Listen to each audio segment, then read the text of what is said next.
Hello students, how are you? I hope that आप अच्छे होंगे। देखिए, आज हम 10th क्लास के लिए एक वीडियो लेकर के आए, लेक्चर्स लेकर के आए हैं। बहुत ही इंपॉर्टेंट लेक्चर्स है ये। क्वेश्चन है आपका, एसिटिक अम्ल के निर्जलीकारक अभिक्रिया का समीकरण लिखिए। सबसे पहले मैंने एक बात बताई थी आपको क्या करना है, पहले क्वेश्चन पढ़ लेना है सही तरीके से। और जब आप क्वेश्चन को सही तरीके से पढ़ लेंगे तो उसका आंसर आप चुटकियों में दे सकते हैं। क्वेश्चन क्या है? एसिटिक अम्ल के, एसिटिक अम्ल का सूत्र आपको बताया था वीडियो में मैंने, CH3COOH होता है। ठीक, एसिटिक अम्ल के निर्जलीकारक अभिक्रिया का समीकरण लिखिए। तो सबसे पहले क्या करते हैं, जो एसिटिक अम्ल है, एसिटिक अम्ल के दो अणुओं को, सूत्र क्या है? CH3COOH। एसिटिक अम्ल, एसिटिक अम्ल के दो अणुओं को किसकी उपस्थिति में गर्म करते हैं? Phosphorus pentoxide. फास्फोरस पेंटाऑक्साइड की उपस्थिति में जब गर्म करते हैं तो दोनों अणुओं में से जल का एक अणु पृथक हो जाता है और क्या बनता है? एसिटिक एनहाइड्राइड बनता है। ये इस अभिक्रिया का समीकरण हो गया। तो आप लिख लीजिए। देखो, सबसे पहले आप आंसर में क्या लिखेंगे?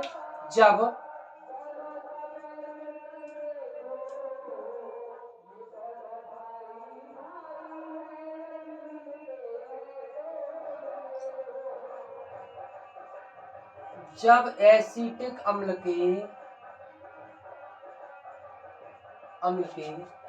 दो अणुओं को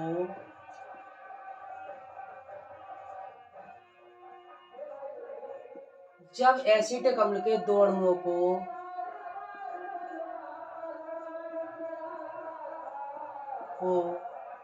फास्फोरस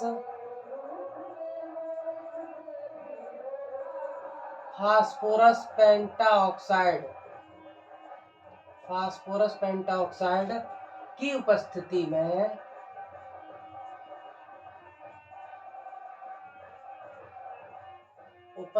में गर्म करने पर, फास्फोरस पेंटाऑक्साइड की उपस्थिति में गर्म करने पर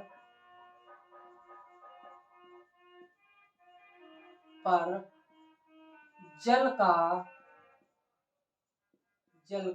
एक अणु पृथक हो जाता है। एक अणु पृथक हो जाता है तथा एसिटिक एनहाइड्राइड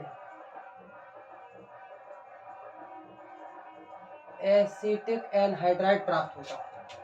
एसिटिक एनहाइड्राइड प्राप्त होता है।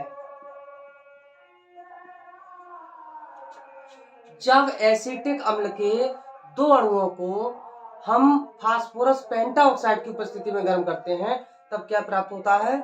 इनमें से जल का एक अणु पृथक हो जाता है और एसिटिक एनहाइड्राइड प्राप्त होता है। तो एसिटिक अम्ल के दो अणु ले लीजिए। देखो, एसिटिक अम्ल का सूत्र क्या है आपका? एसिटिक अम्ल का सूत्र है आपका CH3COOH। ये एसिटिक अम्ल है। एसिटिक अम्ल का एक अणु और ले लो, CH3COOH। एसिटिक अम्ल के हमने कितने अणु ले लिए? दो अणु ले लिए। क्या करेंगे? इस पदार्थ को गर्म करना है। किसकी उपस्थिति में?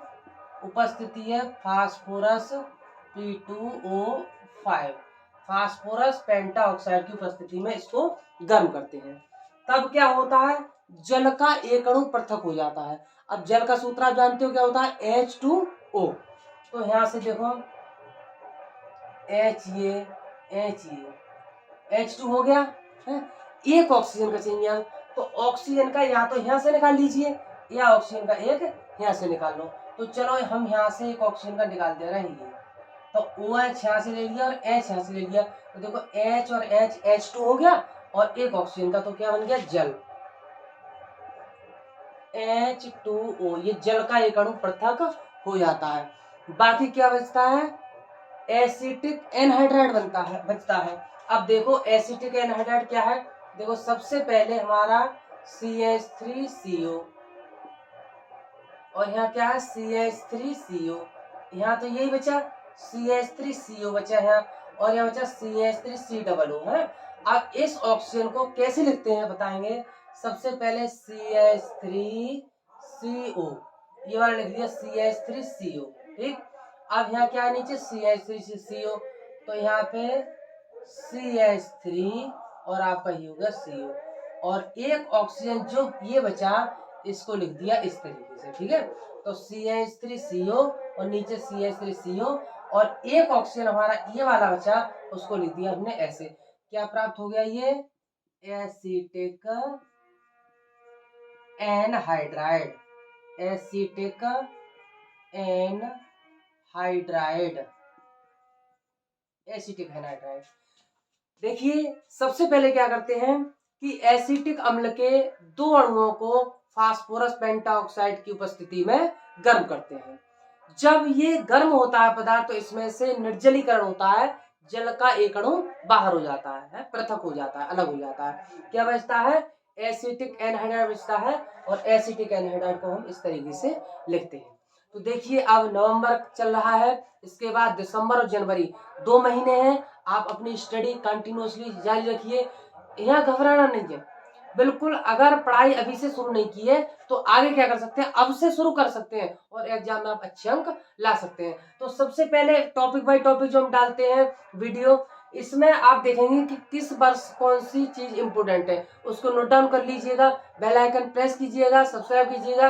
मैं आपके लिए पूरी साल मेहनत करता हूँ, लाइक और सब्सक्राइब दबा कर खोल दीजिएगा।